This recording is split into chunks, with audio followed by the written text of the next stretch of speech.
भारत आदिवासी party की ओर से आज उदयपुर शहर में रैली निकालकर संभागीय आयुक्त कार्यालय के बाहर धरना प्रदर्शन किया गया। प्रदर्शन में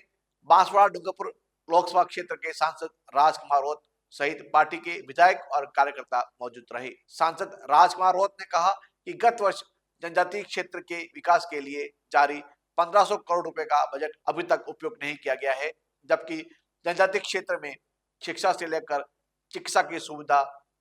तक लोग वंचित हैं।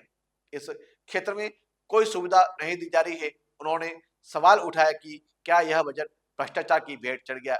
सरकार पर भी राजकुमार रोत ने जमकर हमला बोला। इस दौरान बड़ी संख्या में भारत आदिवासी पार्टी के नेता और कार्यकर्ता मौजूद रहे। सभी पत्रकार बंधुओं के माध्यम से अनुसूचित क्षेत्र की जनता को जोहार, और साथ ही वर्तमान में जो डबल इंजन की सरकार का जो दावा करते हैं उन सरकार को मेरा संदेश है। और साथ ही आज भारत आदिवासी पार्टी की तरफ से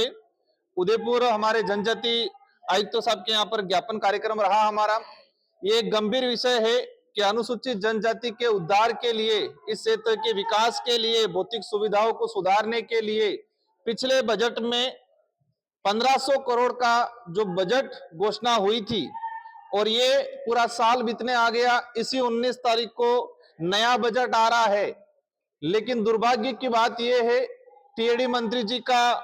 जो सोच, उनके कार्यशैली की वजह से उस बजट का 1 रुपया खर्च नहीं हुआ है।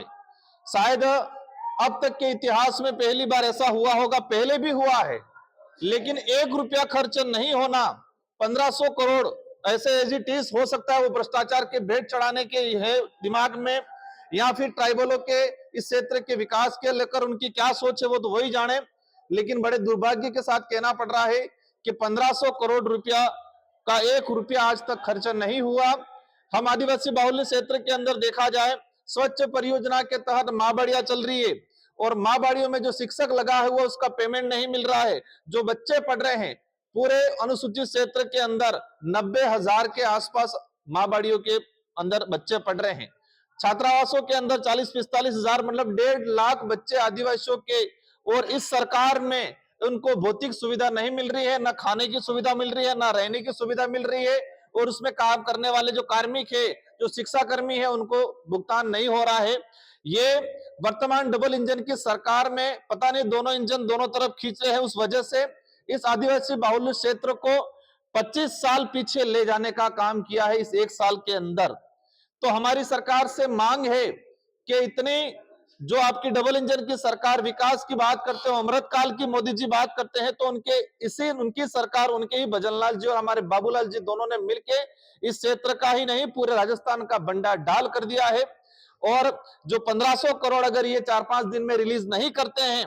इन बजट से, इस क्षेत्र के एजुकेशन पे, स्वास्थ्य पे, सुविधाओं पे, हमने एक ही बात ज्ञापन में रखी है कि जो 1500 करोड़ है उस 1500 करोड़ से आदिवासी बाहुल्य क्षेत्र की शिक्षण व्यवस्था को सुधार कराया जाए, चिकित्सा सुविधाओं का सुधार कराया जाए, और जो बच्चे स्कूल हॉस्टलों में पढ़ रहे हैं उन बच्चों को शैक्षणिक सामग्री हो, भौतिक सुविधा उनको उपलब्ध कराई जाए। अगर वो नहीं करते हैं तो इसी बात को लेकर भारत आदिवासी पार्टी आने वाले 10-15 दिनों के अंदर ही इस 1500 करोड़ की लड़ाई, क्योंकि वो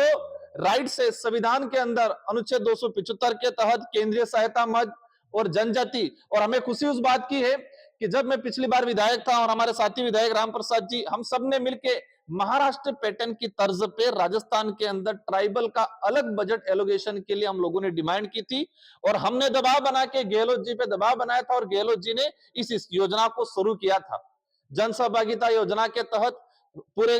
हर गांव तक इस योजना का बजट जा रहा था। लेकिन दुर्भाग्य है कि बाबूलाल जी मंत्री कार्यकाल, भजनलाल जी की सरकार में इस क्षेत्र को 25 साल पीछे ले जाने का काम किया है। इस बात को लेकर अगर ये नहीं सुधारा करेंगे, ये बजट आदिवासियों को नहीं मिलेगा, तो भारत आदिवासी पार्टी आने वाले समय में बड़ा आंदोलन करेगी क्षेत्र के अंदर।